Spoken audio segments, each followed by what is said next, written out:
Hello and welcome back to the LARPs and TARPs podcast. I am one of your hosts, Morgan, and I'm joined by the glorious Thomas. Oh, don't you be putting that glory on me, boy. And welcome to another very nice episode of LARPs and TARPs. Some say this will be the nicest ever episode of LARPs and TARPs. Nicest episode of LARPs and TARPs we've ever seen. For those who aren't in the know, this is episode 69. I do put the episode numbers in. No, do I?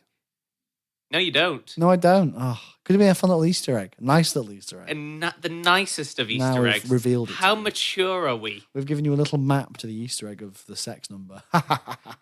Woo-hoo-ha-ha. Yeah, so we are back to talk about Feast Your Eyes' and now my watch Fantastical begins. adventure. Fantastic. I don't think I'd describe it as fantastical. Grimdark? Testicle, perhaps. A testicle adventure. No, it was a very good LARP. It was, grim. No, I don't know, gritty. To be fair, if LARPers know how to do anything, it's take the grit out of a gritty LARP. I think it was still gritty in points. There was some pretty grisly bits coming up, I guess. Oh, most certainly. Before we start proper, I'd like to thank everyone who nominated our humble little podcast for the LARP Awards. Yeah, thank you very much. It means so much to us all, and it brings us great joy to bring you this fantastic content. Or in my opinion, it's fantastic. It's very nice to get shortlisted. So yeah, thank you very much, everybody, for that. I really appreciate it. What a treat on the nicest episode. What a nice thing to do for the nicest episode. So, where do we get to? We had just done the coldest but hottest patrol of the North ever. We're north of the wall, and it is a freezing 10 degrees Celsius. We're all sweating under our blacks. Got our massive sheepskin and everything. Did you still have your sheepskin on this time? Well, this was the march around. Yeah. So yeah, I did. You gotta look the part. But the thing is, we did this massive walk, and I made the rookie error of leaving my water. Oh yeah, we were all dehydrated. And we were all like, God, I can't wait to get to this new wildling village so I can wander into a seemingly random cabin and just drink my weight in water. What, you mean our adorable little cottage? Oh, a little cottage. With the little museum exhibit. With the little window. I'm still surprised that Circuit didn't just sneak up to our windows in the morning. It's like, yoo-hoo. Probably did sneak up. Maybe they stole something. Such a sneaky little guy. So yes, we go on this big old walk. We do a bit of a time skip. And we're told that we're deep into wildling territory. I think it was like a 10-day. Or was it? No, it was the classic 2-week time yeah, skip. I think it was a 2-week time skip. And eventually we start kind of trekking through the woods. How was your trek? Did you get into any interesting conversations or in-character moments? Not massively, no. Did you have any roleplay on the way up? I was thinking, fuck, it's hot. Yeah, I think we were all a bit hot. I was thinking I can't wait to get a glass of water, to be honest. And I always love seeing the ILARP or Feast Your Eyes hikers going back past thinking, what the fuck is going on? Yeah, did we see any? I saw a couple as we marched Oh, back. it's It's so just fun. a huge column of black-furred LARPers. Just like, hello. How you doing? I think it's funny, there's a military camp nearby, so I wonder if they saw it and were Oh, like, is there a why are they all military wearing camp black? nearby? Yeah. It's like a, I don't know, like a Oh, I think base or I've seen something. that, yes. Yeah. So Just when- be on the road that makes you come. Yes. Yeah. Sorry, you've killed me. Yeah, Deep cut. the road that makes you come. There's a. Should we explain that? Should we? Nah, we'll be fine. Patreon content. There's a road that makes you come near ILARP. If you want any questions, leave them in the comments. If you want any questions answering, leave them in the comments. But yeah, so we went for a big walk, and then eventually we get into a wooded area. Yeah. And there is an ambush. And the funniest thing about this ambush is that everyone had been asking why we can't have shields. No fucking shield. And we've been told, no shields, you're not allowed them, you don't need them. You are the shield that guards the realms of men. If you've listened to our interview with Pascal and Sean, you will know it's because of pure aesthetics. Yeah, it was basically for the vibes, because like they love the card game, I think, or the miniatures game. The miniatures game. That's it. And to be fair, you don't need shields when you've got stewards. Exactly. But yeah, the funniest thing was we came to all these, we got ambushed by a bunch of wildlings. Fen specifically. Fen but wildlings. not the Game of Thrones Thens, that the big bold cannibals Yes. with the scars. These were the book Thens. Yeah, slightly different thens. And they had shields. Fucking shields. It was very funny that they all had shields. And we were like, no! What are we going to do? I think we were all in Empire brain mode. Yeah. Like, fuck, they've got shields. What do we do? And And it was fun because I got to try out my little ambi layout with a longsword in one hand and a dagger in the other. How did you feel as an ambier? It was, do you know what? It was quite exciting because you've got nothing to hide behind. You do go a bit more, I feel like you're a bit more aware of yourself. Yeah. Like you're kind of like keeping a lot more attention.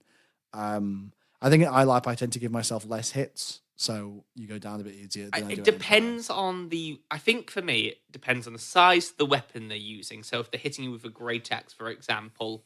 Yeah. And depends on where they're hitting you as well. Yeah. I think I did as well because I had like a pretty thick gambeson. So it was like, if it was a glancing blow, I was like, yeah, well, it's cut the fabric. But when someone hits you square in the gut with the side of the blade, you're like, oh, you're going down. Yeah, that'll do it. So that was good fun. It felt pretty relentless. It was, but I did what my character was preaching. What's the fucking use in honor fighting Fen face to face? Let's just sneak around and hit them from behind. Sneaking around bushes, closing them in, good fun. Sneaky. Did you take any wounds in this fight? Yeah, I think I got healed during this I fight. also got healed. Like, a Fen got me round the face. It was like, oh, it's grazed me up. Spoilers, there wasn't much left of my character by the end of this. Yeah, got pretty heavily beaten up. I think also what I really added to it was they were all speaking foreign languages. Yes. Which was really good. It was none of that silly Empire barbarian bullshit. It was pure intimidation. It was I think someone put it as like very angry Simlish. Oh, yes. Sims. Which is very funny. But it was good. It was convincing. It added to this era of like, you know, we don't know what's going on. We don't know what they're doing. Obviously, no one there knew what commands everyone else was shouting, but you feel very kind of immersed in it. It was were you builders in formation then? I don't think so. We had a bit of a layout applied later on, but at the time we were just kind of like supporting the Rangers, basically. Spoilers, the Rangers, there wasn't much to support. We were at this stage in the game, it's like every man for himself, just charge. Yeah. Well, that's what it felt like. Yeah, it was good. It was good though. It was really good. Definitely felt like a bunch of scrappy recruits, which was nice. It's our second week. Please, we've not been here long. We haven't killed anyone. I've not killed a single man. I or tried. Woman, or they, them. Yeah, we haven't killed anyone. So yeah, we did that, and then we marched off to basically there was another fort nearby. Was this ambush? Did we find a marsh walker in this ambush? I was towards the back, so I didn't see what was going on. I don't recall. We're professionals. We make notes. No, I don't think so. No, in fact, we definitely didn't because we marched up towards we were told that there was a fort nearby, so we marched towards that fort. And then when we arrived, we saw some marsh walkers looking at us very like, who the hell are you? Who are you? What are you doing on our lane? But we all just kind of marched past them, just like, oh, that was in. Oh, out of my way. I need to get my OC water, please. I'm so thirsty. Liz, I'm dying. I think it was also interesting because it seemed like most of the marsh walkers weren't really heavy combatants. Yeah. And they were all starving because their food had gone missing and things. They've been stealing their livestock, raiding their granaries. Yeah, they lost loads of stuff. And they were telling us stories of like sapient animals stealing their things, like food, deer attacking them and all these weird things. Bears everywhere. Yeah. They were looking at the skies, very scared of birds, and the birds were always watching. They were quite a fun little collective, though. Circuit was playing an NPC a lot. They were some type of town official with the biggest stick. Brilliant. So they were proudly presenting the big stick. I think they were like the master of arms or something. I can't remember. Something like that. Yeah, but they always won the game of who can get the deepest marsh poke because they had the biggest stick. Oh, is that a fun little marsh folk game? A fun little marsh walker game. Interesting. That sounds good. They also, their stick is apparently so big, they damaged the roof of their hut. Oh, no. I know. Terrible, right? I believe me, Oliver, Robin, we're all standing around Circus like, you know what? Fuck this quest. Fuck the night watch. We need to find the biggest tree in this forest, cut it down, and patch up your hut. That's a job for the builders. Well, no builders were fucking... Oh, no, Oliver was a builder. Yeah. So there was one builder in this time of need. So that was pretty good. We chilled out. We were starting to get a bit of a scope of the land. We found out that there was like a poison in the marshes, so we needed a certain herb to heal wounds. Yeah, they stopped giving it to us after the first couple of recruits they healed. Yeah, because we were just draining all their herbs, which is very funny. God, the Nice Watcher are draining resources. Yeah, we just go in and we're just like, give us all your stuff. Are we the bad guys? Subjective in this instance, I think. Mm. So yeah, that was kind of what we got back to camp. And then there was a few things that kept happening. So we were getting reports of other wildlings nearby doing stuff. We were told, this was quite funny. So the camp was being attacked by elks, the animal, and also elks, the tribe. And it was causing a lot of confusion. We were like, so much confusion. And it was like, no, it's a tribe. No, it isn't. It's actual animals. Which is it? Both. What? So they were getting attacked by these elk, and we were moving in to attack. There was a few skirmishes when we went to attack them, which was quite interesting. Those ones spoke the common tongue, so we could kind of argue with them a little bit. Could you imagine if none of the marsh walkers spoke the common tongue? That would have been a very interesting time. Ah, shit. There was also, I forgot to mention, when we got there, they said, did you leave the bodies? And we were like, yeah. And they're like, oh, well, the Then they're going to think that's us. So we're like, oh. So it's like, right, go deal with the other Then and burn the bodies this time. So we fought some Then, and we dragged one of them back to camp. Oh, yes. God, that was a fun encounter. That was a fun encounter. It was quite a good battle. People started to think, do tactics. Imagine LARPers doing tactics. Because I was not going for the front lines. I spent a lot of time going around the bush and trying to hit people in the back. In fact, I turned it into my LARP game of the weekend of jump out of a bush and ambush Oily as much as I can and beat them down. Because Oily had a bow, so he was going to snipe me and Morgan. Oily also had a little bag of Werther's Originals. So we won't say the official name, but Werther's Originals. Yeah, Oily had a bag of Werther's Originals, which was fun because every time we killed Oily, we were like, let's loot them. Ooh, was there a little treat on their body? I walked past them at one point. I just looked at him. I went, I'm coming back from my Werther's Original. And then came back later and he was like, there you go. It was like a little trophy every time we killed them. Oh, not as good as the eggs.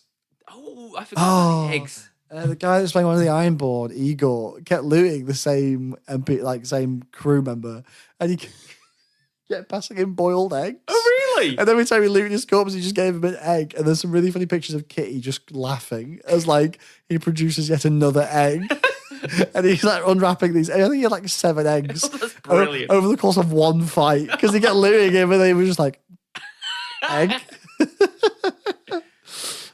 Always loot the enemy. Yeah, they might have tasty snacks on them. What a treat. What a treat. So yeah, there's a few skirmishes like that. Yeah, I got fucked up in that fight. It was when I took my first proper wound. Oh, God. Because I was doing really well. It was like the last wave ambushed them, and I got into a fight with a spear person. Ooh. And range in LARP is OP. Oh, I might have 2 swords, but if they get a good hit with a spear or a halberd... It's not even a LARP. That just explains to you why so many battles are fought with lines of spears. No, it makes so much sense. Like, swords look cooler, but spears or halberds are the more practical weapon. It's like when we were doing the battle training, I was fighting with a spear. I was like, I've never felt more powerful. There's just so much distance between me and the other person. Do you think Tristan will ever take up a spear for the glory of Dawn? Not Tristan. My next character's going to have a big staff. And I think I might make it stab safe because, again, having that range and being able to stab people is good fun. Yeah, you see why I could not resist buying a halberd at Empire.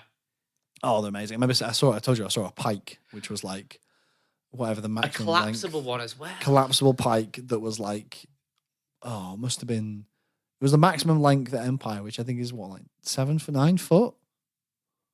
Yeah. I think it's 108 inches, whatever that is. I think it's 118. 118, it was huge. You don't get calls, but who needs a call when you can stand when up you're half a mile that away? far away, just like, You're just on the phone. It's like, yeah, everything's going all right. just stabbing some Jotun. But yeah, no, fighting with those spears was crazy good. So I got a hit right in the heart or lungs, something like that. I was like, right, you know what? This is a good time to go down. I've had a face wound before. That was a glancing blow, but one here to the chest. Yeah. Good moment. So people were carrying me off the battlefield. They're saying it's going to be okay. I'm going in and out of consciousness. Which is when we were fighting the Then? Yes, the first. No, the second big Then encounter. And I'm slipping out of consciousness. They're trying to heal me. I'm bleeding out. And this is, you know what? I'm going to start sprinkling bits of my accidental slaver backstory into it. So I'm going in now unconscious. They're trying to keep me awake. I'm like, it wasn't me. I didn't know. I would never have done this Just type of thing. Crazy dying man. Like, I value freedom. I'm like, I will never see that freedom again. That sort of thing. Shut up, crazy old man. We're trying to sew you back together. It was quite fun seeing the healers trying to patch together what I was trying to say. Yeah. Obviously, I didn't want to give it all at once and be like, oh, I'm going to die. Here's my backstory. But I wanted to kind of drip feed them. But I decided, nope. I kind of want to see Saturday through. So I kind of made the rule in my head. I'll take 3 terrible hits or healing up, or if Oily gets me with an arrow. Love that. Because I was just impadded. I wasn't in any chainmail. I think I generally was like, you go for movie rules where it's like if you have a bit of time between a fight, you're fine. Maybe your injury will play up at a dramatic moment. So I had a few kind of like pretty heavy blows, but it was mostly to limbs and stuff. So you kind of limp around for a little bit. Yeah. But yeah, that was a good fight. We won the fight, and we caught one of the wildlings alive. So we dragged back. I was dragging back Athen, and me and her were having a great time as she was like standing on my feet and trying to get away. A bloody Regarian from Empire. How terrible hostage. There's a fantastic picture on the wiki of you and her. Me and her? Yeah, you're chasing her, which is very funny. Mountebank does something wrong or something like that. It was like Naughty Mountebank or something like that. But it's very funny. It was very good kind of dragging them back because someone wanted them alive. I don't understand why. No one can speak a language. And we had her by the campfire for a while, which was, just kind of standing guard until someone knew what to do with her. One of the wildling chief came over to offer her refreshment. Gave her a drink. And 2 minutes later, she was dying. Loudly. So we were like, oh, okay, so he's poisoned her. And she was like screaming. It was interesting as well. I think that people, especially some of the Ironborn, did the dehumanization of wildlings very well. Because it was very much just laughing at her. Just like, oh, die quietly. Like, we don't care. We want to kill you all. You're all pathetic worms, basically. Yeah. I dragged her off and slit her throat behind a barn. You naughty boy, that was you? Yeah. Well, she was dying very loudly. I was like, well, put her out of misery. Well, you hear that, listeners. Never go behind the barn with Morgan. No, I slit her throat, threw her on the ground, and then went back and I said to the chief, why'd you kill her? And he was like, I didn't. I was like, I don't care. I'm not going to tell you off or anything. I just want to know. You're a very naughty chief. And he just denied it. I was like, all right, I don't care. I was just curious. I got a taste of my own medicine when I got back to camp. Go on. I got quarterized. So if classic. you've listened to our other episodes, you know I like the quarterization healing method.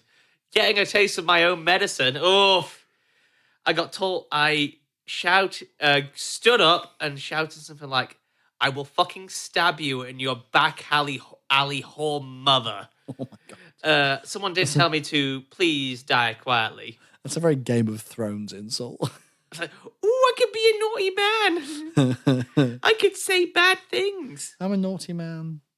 The naughtiest of accidental slavers. Most of them are so nice. We're lovely guys. We have a club. But yeah, so that was good. A bear attacked camp at one point. Oh yes, which is pretty wild. They decided wild for the wildlings. Yay! They decided to put wargs in this, apparently. Yeah, so there was like a bit of like, no one knew what they was, and then one of the wildlings was like, it's a warg.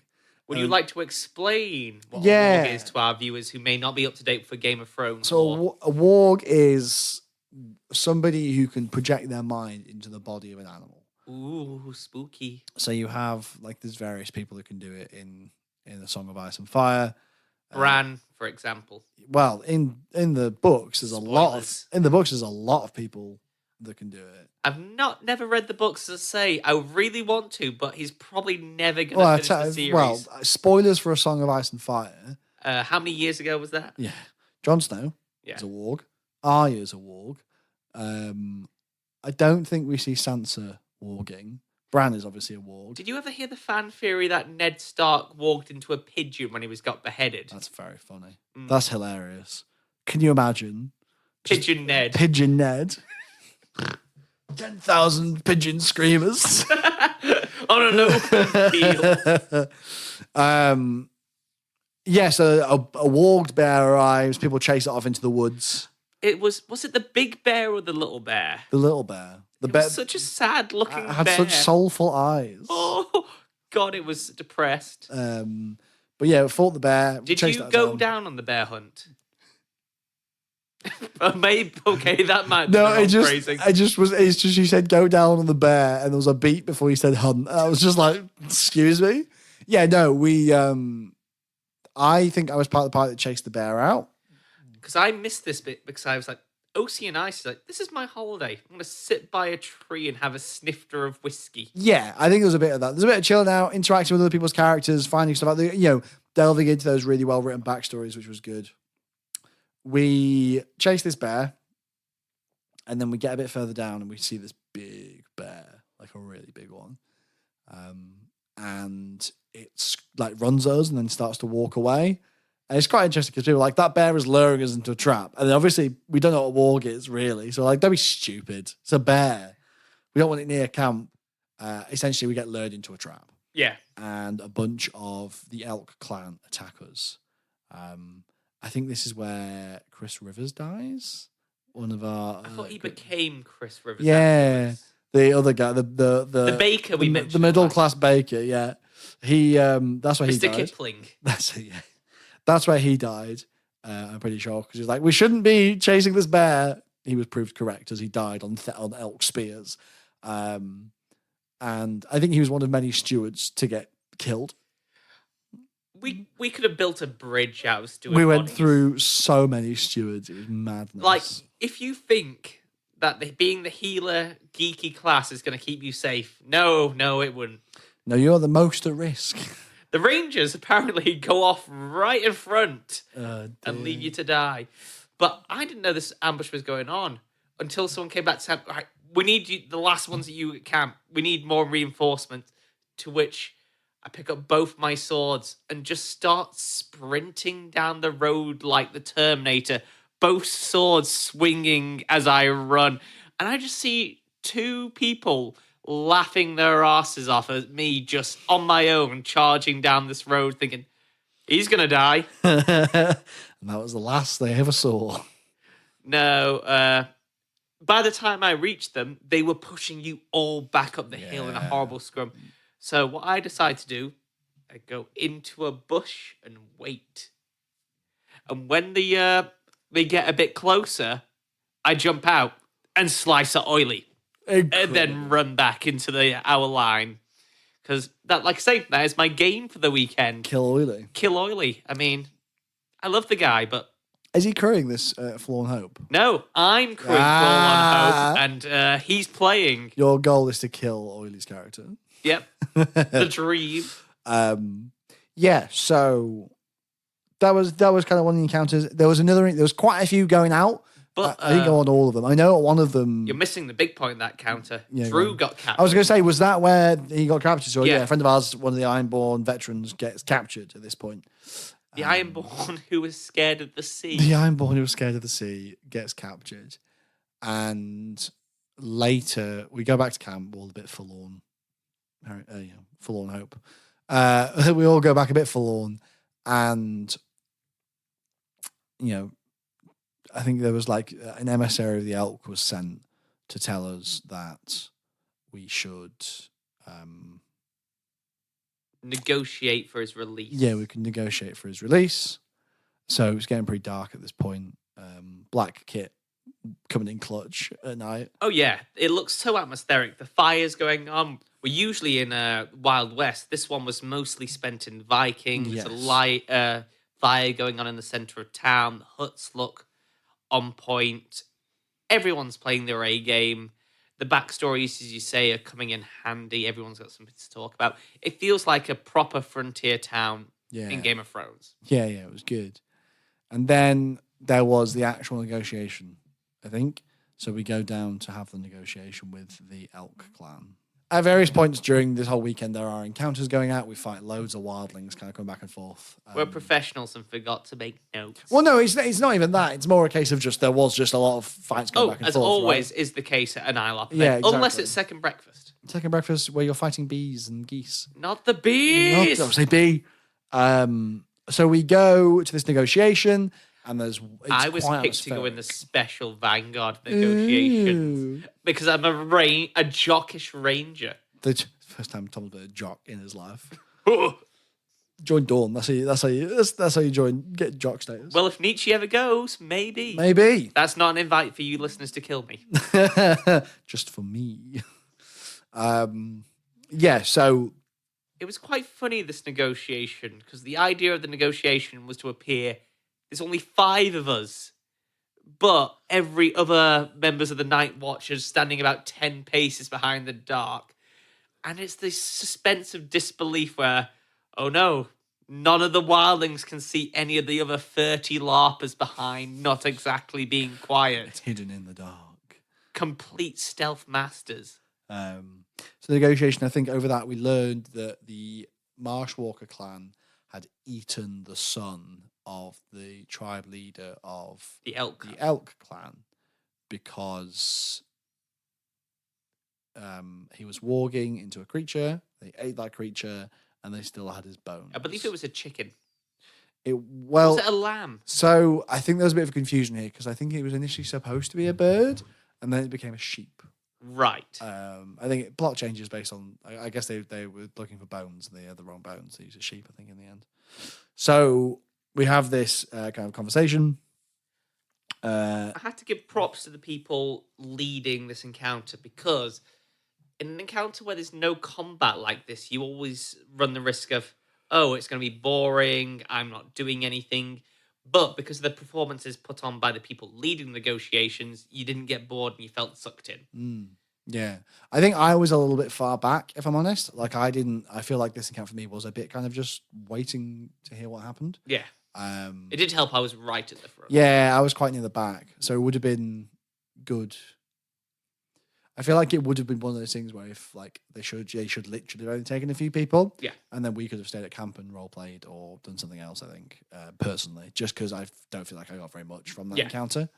I did see Oily playing the warg at the front. It's like, I know that man on his knees looking at the sky. He was supposed to be walking to a bird flying ahead. A bear. There was a bear at the front. It was demonstrating how the people Yeah, sure. So it was funny seeing his neck get tired because he was looking at the sky and all of a sudden you see his neck just drop and he looks at the ground for the rest of it. He's like, I am exhausted. Then we... once again went back to camp. Yeah, went back to camp, and there was going to be a moot, and the Elk clan had said they will return the Ironborn on the basis that they get a seat at this moot. Yeah.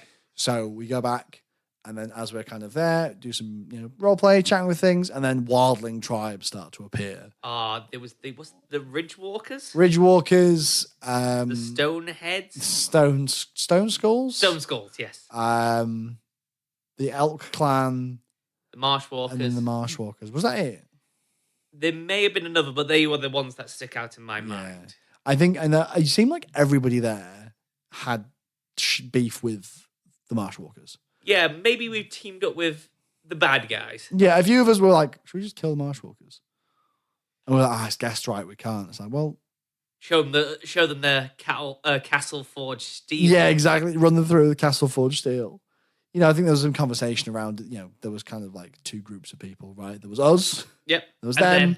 And we should run them through with Castle Forge steel, which was a large conclusion, but unfortunately they'd eaten food, so we couldn't. It's a shame that the listeners can't see the hand notions of the them. No, it's just, I think it's just important to know it was us and them, and then we, had some food. Did you get involved in the moot at all? Not really. It was a bunch of stinky wildlings. Oh, I decided Culper Waters is going to make the most of this and go a bit native, so he got in a headbutting competition with the Stone Skulls. Leader of the Stone Skulls and got the knock the fuck out. Yeah, it was very fun. Apparently I knocked Josh's beer out of his hand. Sorry, Josh, whilst I'm falling back unconscious. I feel like you you cause so many incidents. And that's not just culprit, that's just Tom being clumsy. When you ragdoll, you'll just like cause all sorts of problems. It's like a game from the early 2000s where you just clip through everything and cause utter chaos. Exactly. I can very much see you the kind of person that goes to punch someone else and swings too far and hits your friend. Or like a comedy bar brawl. I can very much see you doing that. Well, it happened in Hoist the Colours. But no, we go. You see? Punch piss pot right in the kisser. God, that fight was a lot. Before we got lunch, Dinner. Some dinner or tea because I'm northern. Tea. Some scouts came back saying they had found the werewood we've been spending so far long looking for. Because I still at this point wasn't sworn into the Night's Watch. Oh God, you were such a recruit. I hadn't said my oaths. I kept going to the leaders, being like, "Hey, can I say my words? Because at present I could just leave. Like, there's nothing stopping me from just leaving. I can leave without being executed. Yeah, until the King's justice finds me for my crimes." So yeah, we get back. We found out where the weirwood trees, and we're told after we've eaten, we're going to go do our words. Basically. No, we had it before we were eating. Did we? There was a delay on the food. As I say, lovely food, but I think just feeding so much larpers. It is what it is, isn't it? It is what it is. Yeah, that was it. Yeah, right. We went to the weirwood grove, and this was a really cool set piece. I do agree with you in the fact I think it should have only been you Northerners that went and maybe a couple of others. Yeah. But as someone who paid for the ticket, it was such a cool moment to go and see. I think in an ideal world, there would be 2 encounters. I completely agree. They did the best with the resources they had. Completely. Absolutely. I'm not like... I think that exactly... The problem is with something like this, right, is when you've got... it makes sense for a subset to go. Yeah. It's like, but the fun for everyone else. It's also, you paid for this product. Yeah. If you want to go and see the tree, there's not much stopping you. I think there's a way to do it, but I think that it was... I also don't know the way with the resources. Yeah, exactly. But we wended down into the woods. The woods? The woods. We went down to the woods, and there's Night's Watchmen standing there with torches so we can see our route. Yeah, thank God, because it had been raining a bit, or it was a bit marshy from the winter. Very and marsh. It was quite treacherous. We were walking through marshes, yeah, as it were.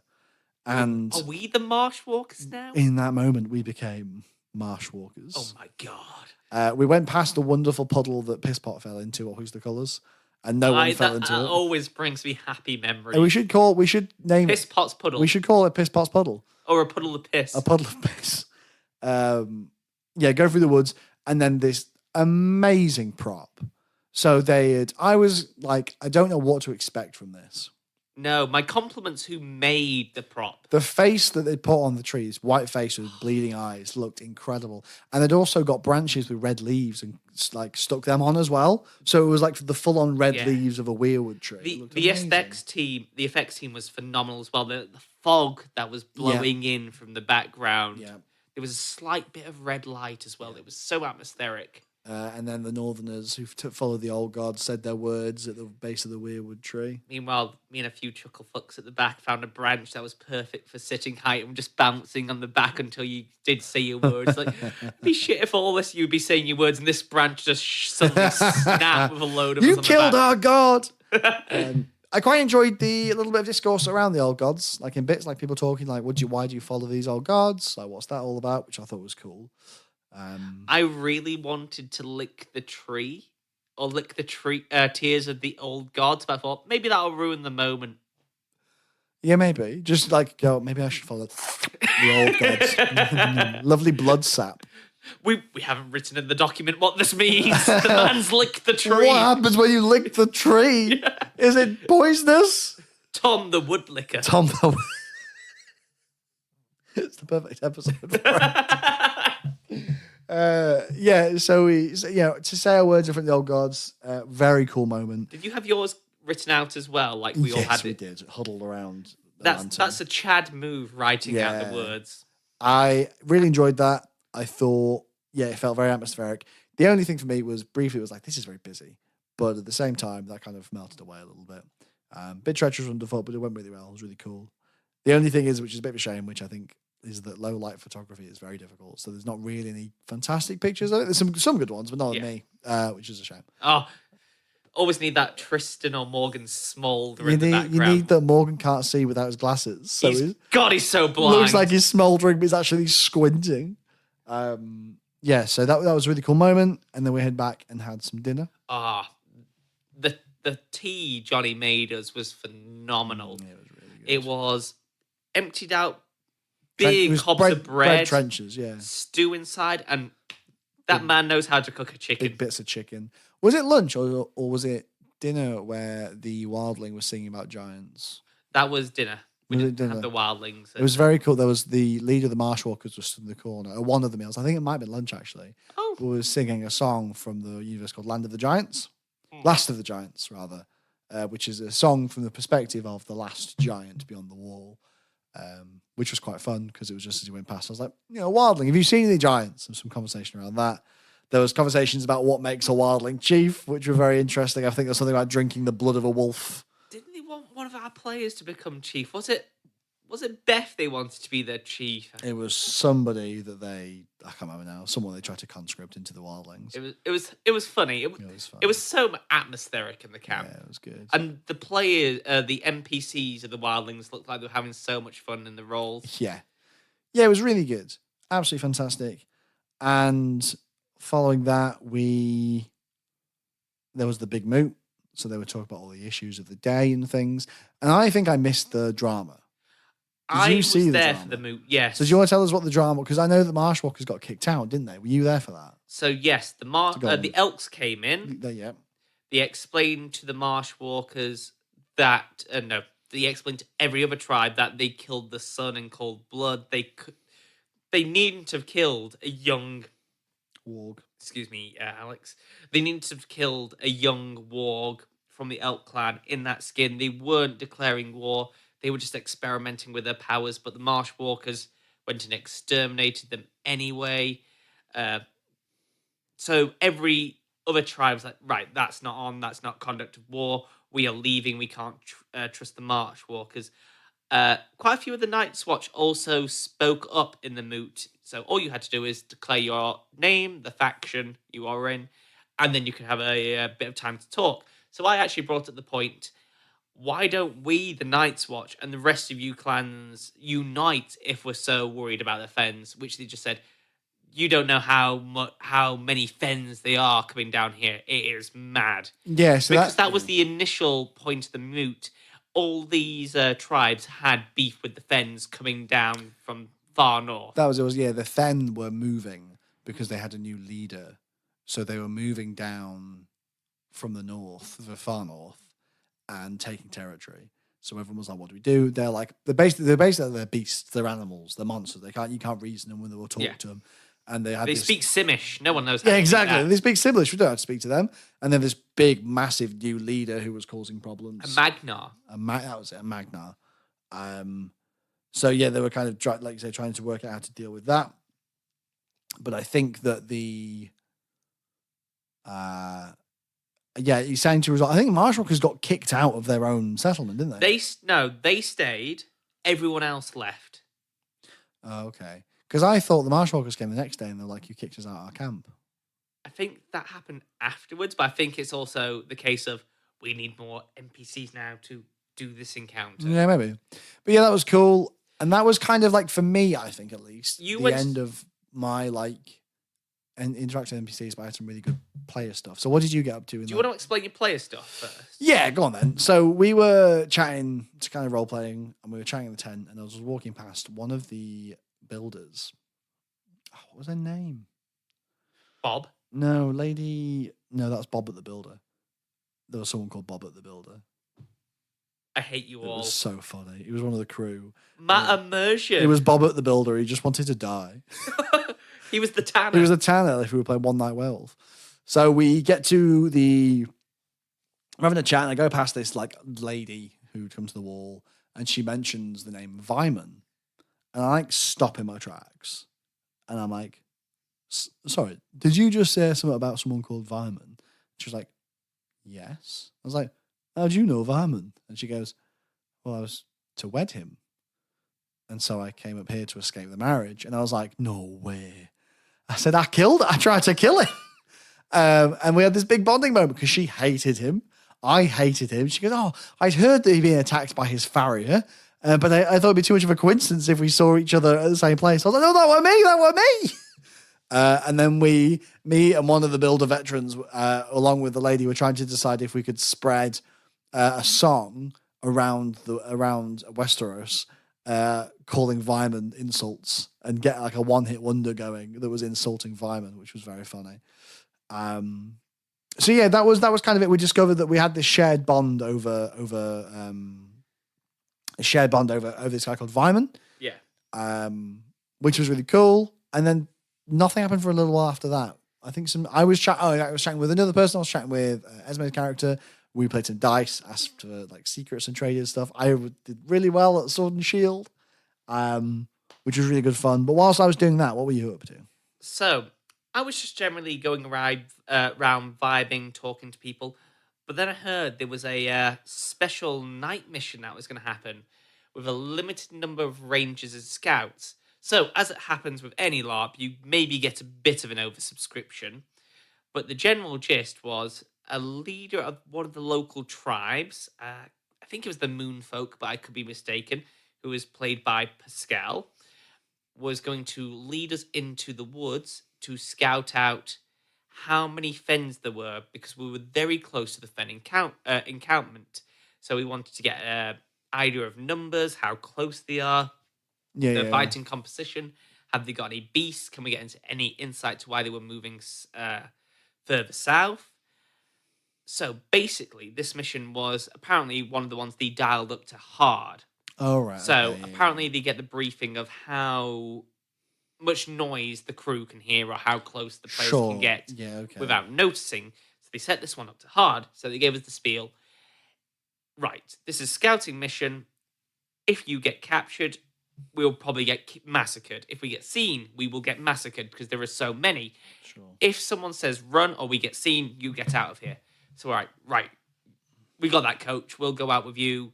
We'll be super stealthy. And for once, I'll have to say, I thought we were being fucking stealthy.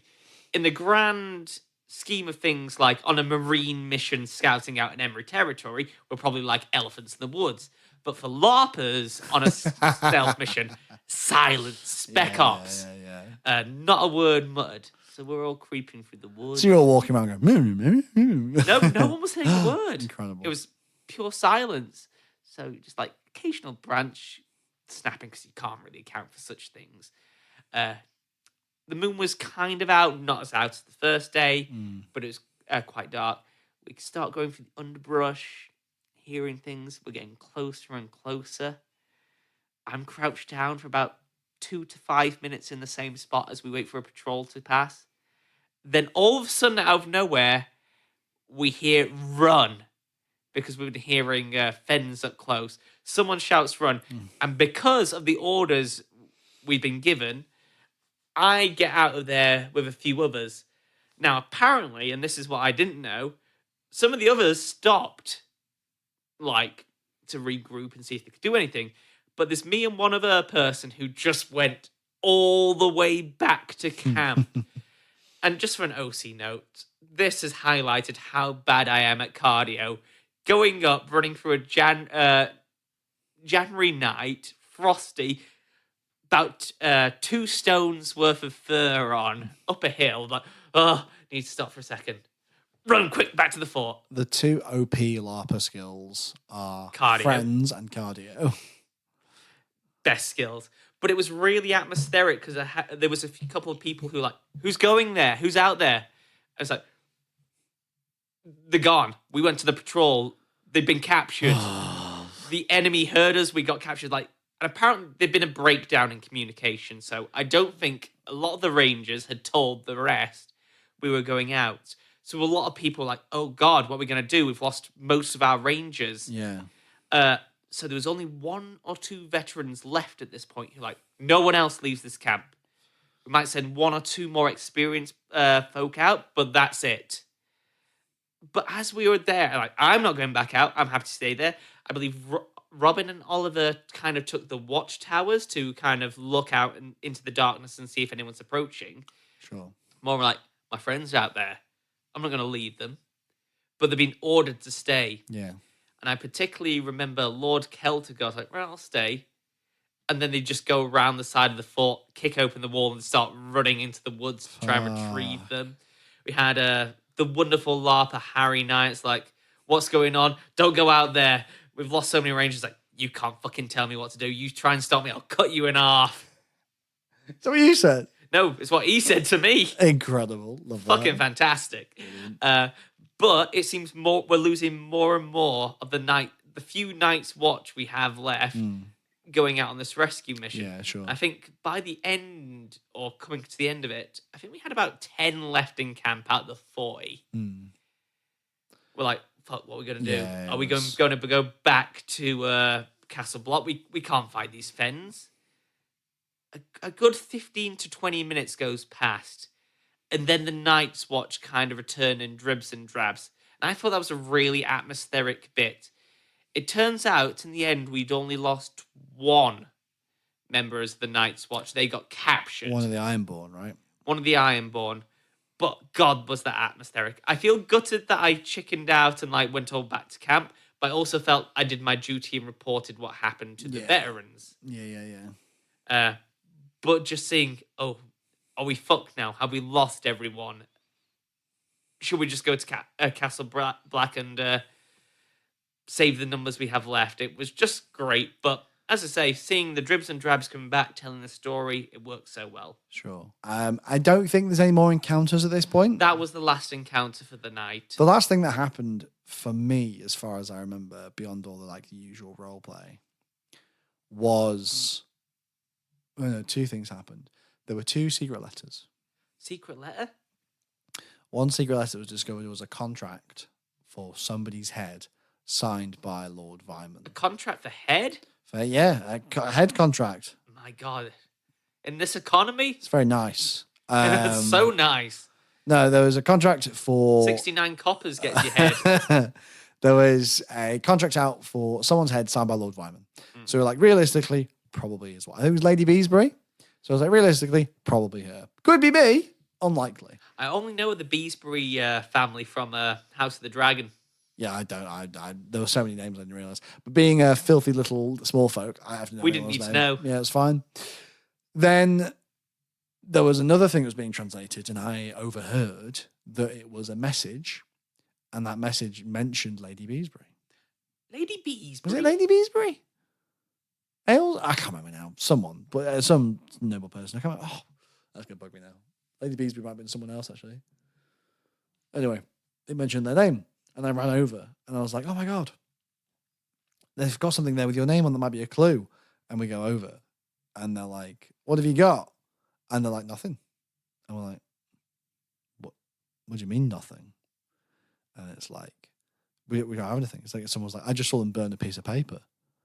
And I'm like, why are you hiding that from me? It's got her name on it. And they're like, I don't know what you're talking about, mate.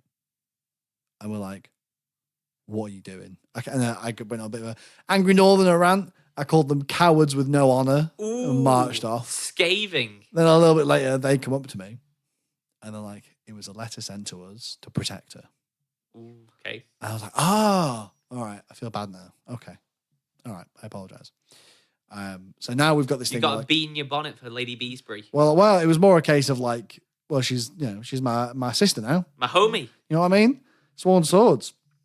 So we were like, right, now we're all working to protect her from these assassins. We don't know who they are.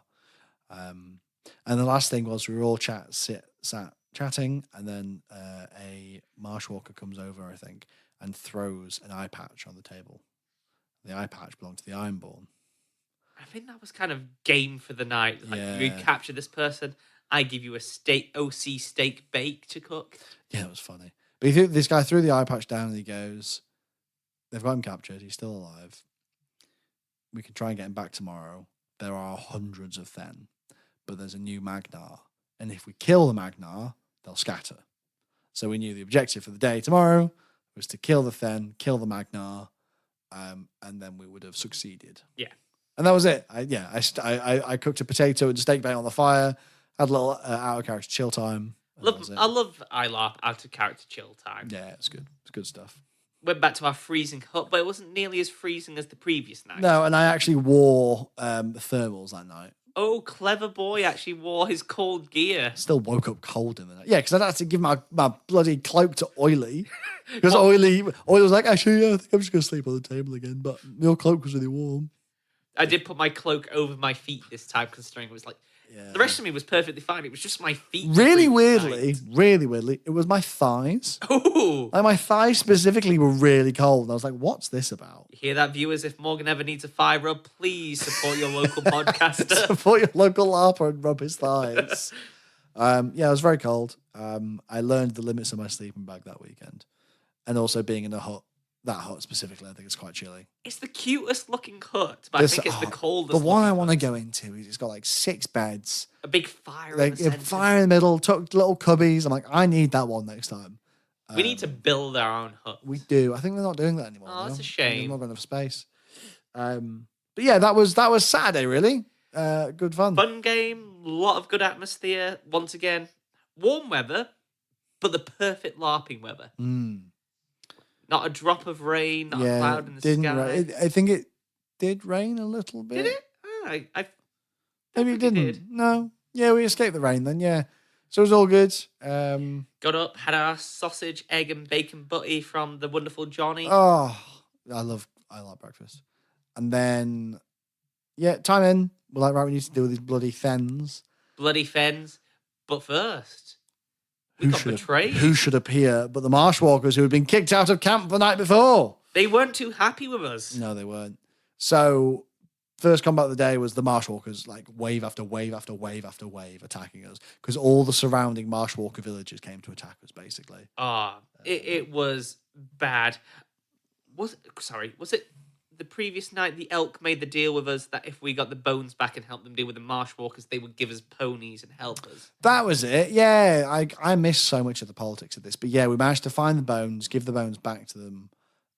I completely missed this. I missed that as well. We got the bones back to them, so the elks are all happy. So it's just the Marshwalkers and the Fen now. Yeah, Marshwalkers, wave after wave after wave after wave after wave of these Marshwalker attacks, which was really intense. It was great. Because there was us doing some raids from behind because there was a hole in the side of the fort, so there was some of us trying to flank, there was some coming through huts.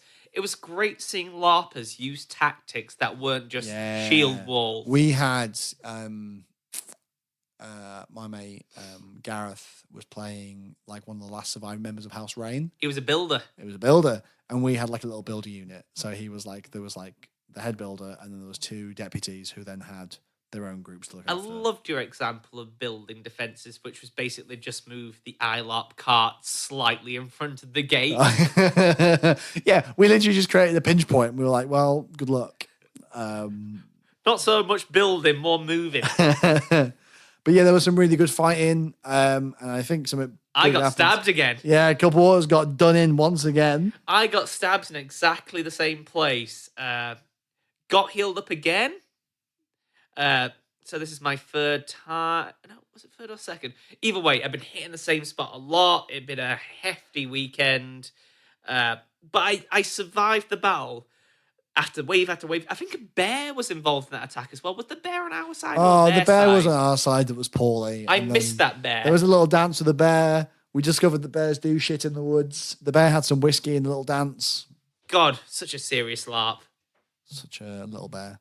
But yeah, that How was the battle for you? Yeah, it was good. It was, again, I enjoyed fighting Ambi all weekend, to be honest. It was good fun. Yeah. I remember one bit, we were going to flank at the sides. Sneaky. One of our Night's Watchmen stick our heads out. And I think it was Oily that just nailed them with an arrow, so they just fell straight back. Oh, that's so good. Incredible. It was really fun with the archers, though, because once they loosed an arrow, you just ran at them. And it was like, what are you going to do? Aggression. But yeah, we kill all these poor marshwalkers and take their village. Good. They were eating people. I remember I've come back from healing. I'm limping across now. I'm holding my guts in like, bring them back. I didn't hear no bell. I can take them on. I didn't hear no bell. Put me in, coach. But at this point, we've driven them off. They'd fled to the Four Winds. And we kind of get into all our last orders. That's the one. Mm-hmm. The builders, the rangers, and the stewards, how did the builders meeting go? Did they go through the plan and whatnot? We'd kind of been like, right, we're not getting the ponies. No ponies? No ponies. Oh, Harry Knight's character, so good. Me and Harry loved our horses. God, they love them. God, they're beautiful creatures. Very majestic. I did love seeing, just as you're saying, they've planned those, two OC kind of jockeys riding past and like going a little horse. Yeah. It's like, Look, Randall, Melwyn, horses. Oh, such magnificent beasts. So wonderful. Oh. And yeah, it was pretty good. We were getting ready to ride out. We had our little units ready. Ride out? You mean walk out? Ride out. This is for you. Ride out on our feet. We go out to take on the Fen. In the Rangers meeting, I love this line. The head ranger, bold as brass, like, we're doing well. We've not lost too many Rangers this excursion. Could be a lot worse. And at that moment, it was going through my head. I feel like this is the best time a type of character to die. It's a one shot. I've not read the character. I've not read the character. So I thought this was the perfect time to maybe experiment with death. In a one shot, I've not been the one to write my character, though Kitty wrote one that I particularly loved. I kind of felt like not enough characters had died of the event to feel realistic in my headcanon. People play the characters in this LARP particularly the way they want to. I just kind of feel like we're on an excursion north, we're all rookies, more people should have died. Sure. So, and I loved you sharing me the result of this on the Discord, but as soon as the head ranger said not too many of us have died, we're going to be fine, I decide to ragdoll and die. That was so funny. I was like, this is the best Tom death. It's a prime comedic moment. So as soon as he said, the Rangers are doing fine, I just decided to ragdoll. You were dead. That was the end of Culper Waters. A couple of people, stewards come running up to me, say, are you okay? Are you okay? I'm like, no, mate, dead. I'm done so. Yeah. And now his watch has ended. Now my watch has ended. It was quite amusing. I think some of the stewards wanted to give me a funeral, and if it wasn't for Sean or Pascal, I think I would have missed the final fight because I wouldn't have been told no one's giving you a funeral. I would have just kind of lied there. It was incredible. Did you see the death? I did, yeah. Oh, good. I was like, what the fuck? The Septon was very upset because he was like, no, I saved this one. Well, shall we tell them about what was going on with one of the Septons? I want to save that for a little bit. Fair enough. I get asked, do I want to respawn into Rangers or the Night's Watch, or do I want to be respawn into Wildlings? And apparently I went for the based choice and respawn into the Wildlings. Based. Because I've been playing a Night's Watchman all weekend. It's like, you know what? I want to try and kill my friends. I want to let go and just like have fun with this last bit and experience what a bit of crewing's like. And God, I got like a little cheer when I came up. It's like, I'm dead, guys. I'm joining you. I think everyone else up to that point has respawned into the Rangers. I look pretty good for a dead bitch. Yeah. Do the usual hand up. I'm not here.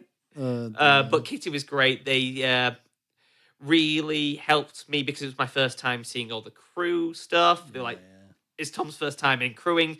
Just show him around, let him show him what we've got, help him just get kitted up. Because as soon as I died, it was into the Fen ambush. Yeah. God, yeah, that was a lot. Seeing Oily's circuits and Andrew's face when I was like, yeah, I'm joining you guys. Hi, I'm a silly little guy. Fucking great. Dear. I Yes. will agree with Dave. Bit of LARP death. Mwah, LARP death is good. So yeah, after that, we then go off to take on the Fen. So we start marching down the hill. We start finding that they've all got shields again. Absolute nightmare. No, they've got shields. Oh. Absolute nightmare. Oh, I had a shield. Yeah, you had a shield. You little. I don't know if you'd spawned into crew at this point. Maybe you had. I think I spooked. Spooked. Oh my! Spawned in further back. Yeah, sure. So we start marching our way down. We start taking on the Fens. It's all going pretty well, and then they cut charge from behind as well, and they get sandwiched. And I see a very loud ginger bearded man Was with it a spear. Tormund's Giant It was Spain? Tormund Giantsbane, yeah. A young Tormund Giantsbane with this spear. And I just turned around and just whacked in the stomach. And just like, it feels like I'm getting dragged through the dirt by this spear on the ground. I'm like, oh, and he just keeps stabbing me with it. I think this is what I love about this hobby. Everyone's proper gentle until you come into your friend. Until you see a mate and then you're like, I'm going to kill you. Dragged along the ground with his spear. And then he whacks me with his shield. I'm pretty sure I went to get my knife and he bit my fingers off. And then he gets my knife and I'm like struggling and he slits it across my throat. And I was like role playing. It was like a light-ish thing. So it was bleeding, but it wasn't instant death. I was like, oh, like dying. And he just leans in and goes, yeah, fuck you, mate. And then leaves. It's such a great hobby for friendship, isn't it? And then I'm like there on the floor, like dying. I get picked up and dragged, and I see one of my fellow builders lying on the floor. And Beth's character, Cara Byrne, comes up to heal me. And she's looking. The Septon comes up to heal me. And he looks at me, he goes, what more working with? So I was stabbed here, very light slit throat, covered in wounds. He's like, looks up, can't save him, he's dead. We should put him out of his misery. And Kyra comes up to him and she goes, I mean, I can try. And he's like, now? There's people coming. We need to deal with this immediately. And she comes up to me and she's like, no, please, I can try and patch it up. And I'm just like, I grab her hand and I pull her towards me. And I put my hand over my throat. I'm like, get a message to Gerda of Hornwood. Oh, no. Tell her I died loving her. My wife. Fucking spluttering. And she's like, I will. And then she leaves. And then the Septon comes up to me and then like slits open the base of my spine and puts something into it. And then I die. Oh, shit. Malwyn of Hornwood dies in the woods on the floor. I think Kitty was gutted to lose two of her favourite written characters. I came back to her and she was like, no, not Malwyn. I heard something really tragic which never came up. So I once sent a letter to Gerda. Yeah. But someone in character talked me out of it. Okay. On the Friday night. Because like maybe it's better she thinks you're dead. But Kitty said to her, if I'd managed to get a letter off, they were considering sending a letter back saying that Malwyn had a kid. Oh my. And I was like, God, I wish I'd sent that letter. God. Listeners, this is the first I'm hearing of this as well. This is fucking tragic. Yeah, and I was like, oh no. She said, we would have spoken to you out of character first because that's really intense. But I was like, that would have been so good. And I was like, I think Malwyn might have deserted. I genuinely think Malwyn might have deserted after that. Being like, no, I can't. But really rough. But Malwyn, I was like, I'm glad he died not knowing that because he died getting a message to his wife saying that he loved her alone beyond the wall. The Type 2 fun. Oh, it was so good. And then I came back.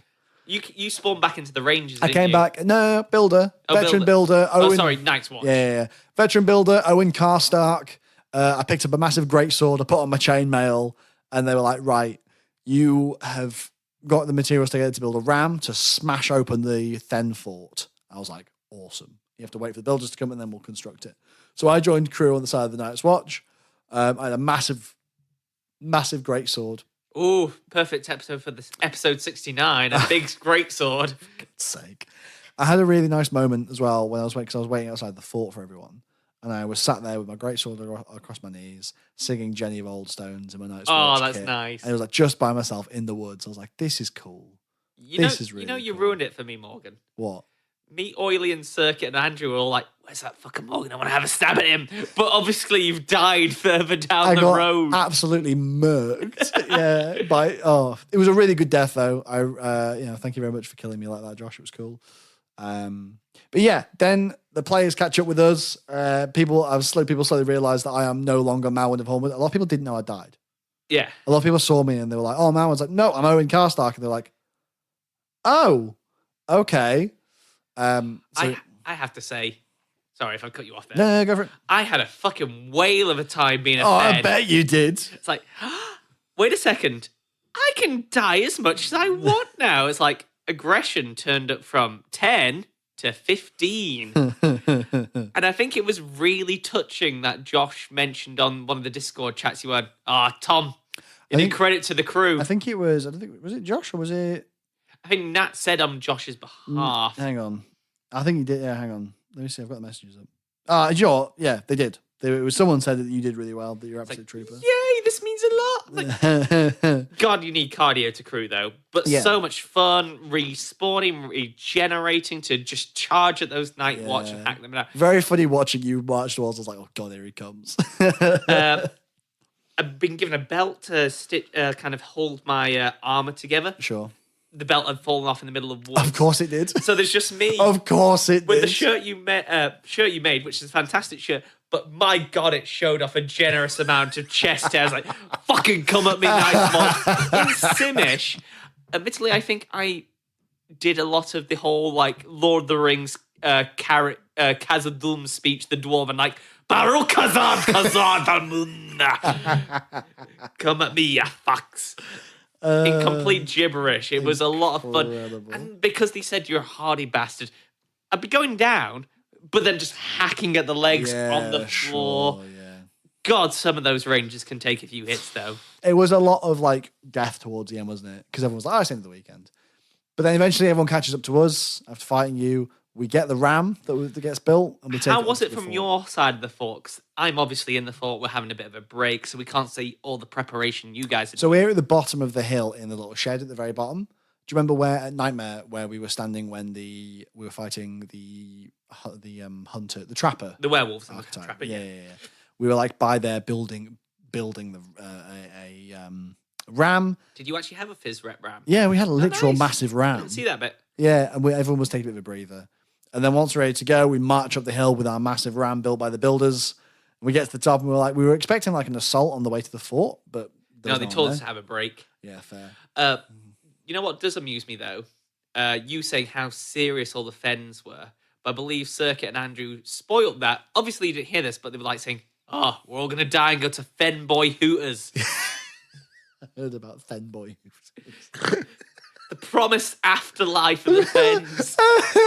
The great Fen Boy Hooters in the sky. We're debating after the final siege, should we just all come out in mini skirts and crop tops, saying Fen for life? Oh Christ! Yeah, we marched to the top of the hill with this massive ram.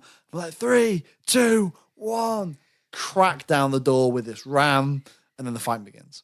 How did the fight look for you? Because the fight felt phenomenal I think for us. Absolute perk for me was Randall with his massive greatsword, stood there by himself, completely annihilating everything, just like controlling all the space around him. Just this is the whacking. first time you used a greatsword. I had, yeah, and I have found a love for great weapons this weekend. They're great, ain't they? Yeah, they're really good. Absolutely fantastic. So much fun. But yeah, watching Randall do it was incredible. Like Harry's character, like smashing the hell out of Then.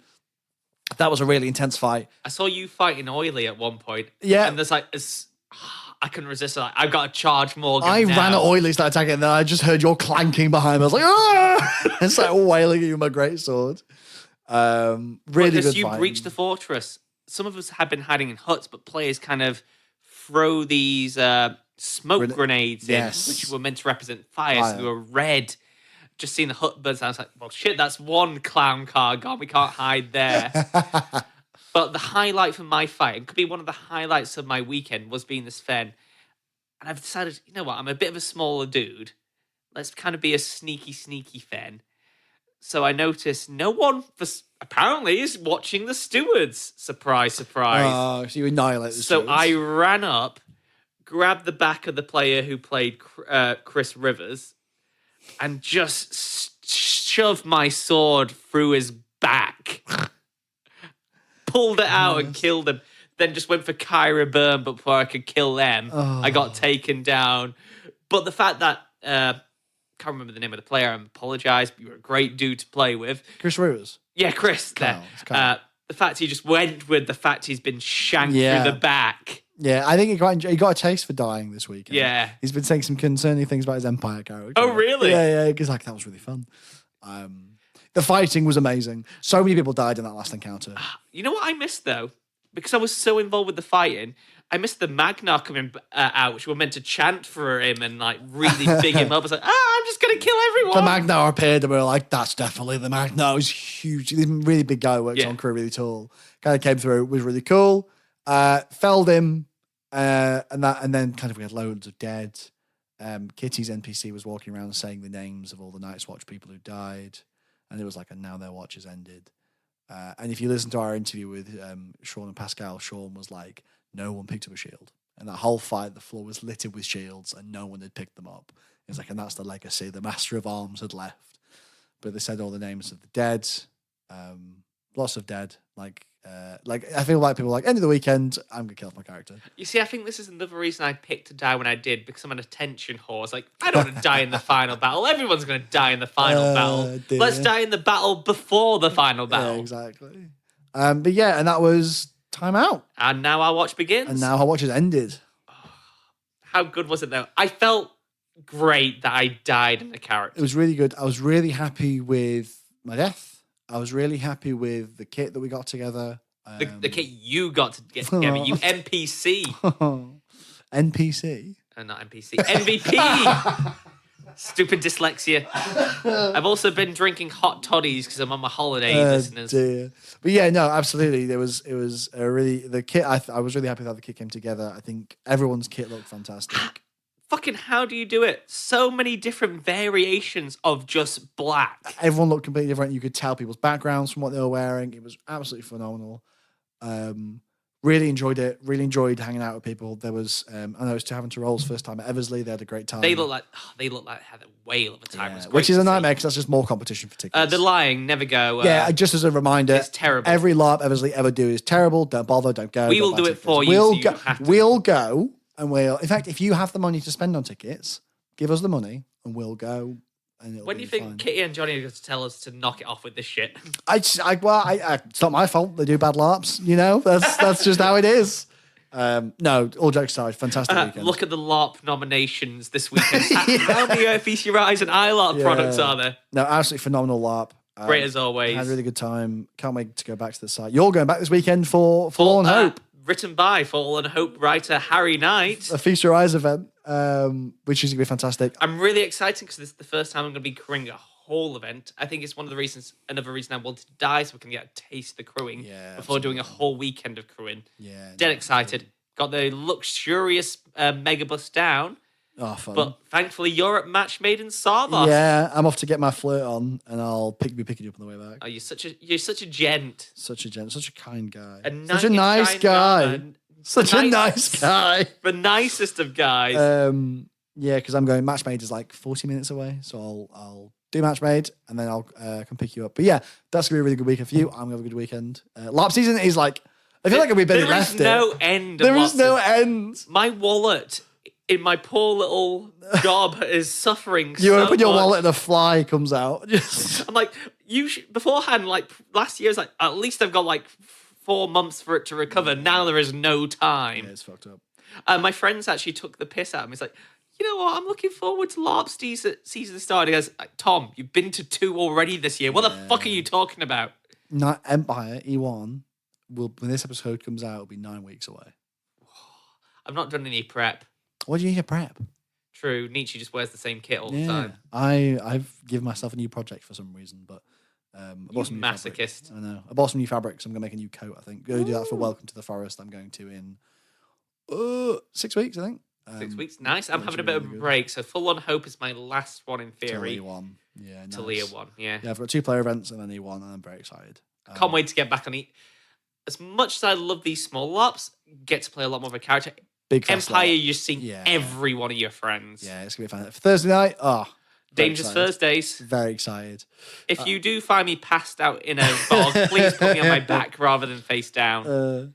But yes, thank you very much, everybody, for listening. I hope you enjoyed hearing about our adventures at Eversley. Great as always. If you want to support us, we do have our Patreon. Yep, that is. You'll find that linked in the description below. And as well, give us a like, give us a review. I am contractually obliged to read out every single 5-star review. That's not racist, sexist. No, if it gets past the iTunes filters, I'll read it.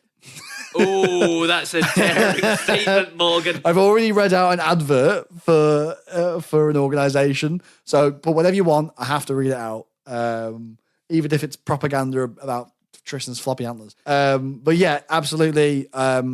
If you've liked this, give us a like, give us a follow. We'll be back with some more content, maybe with some stuff about Forlorn Hope. But yeah, thank you very much for listening, and we'll see you again in a field soon. Bye, guys. Thank you very much, you guys.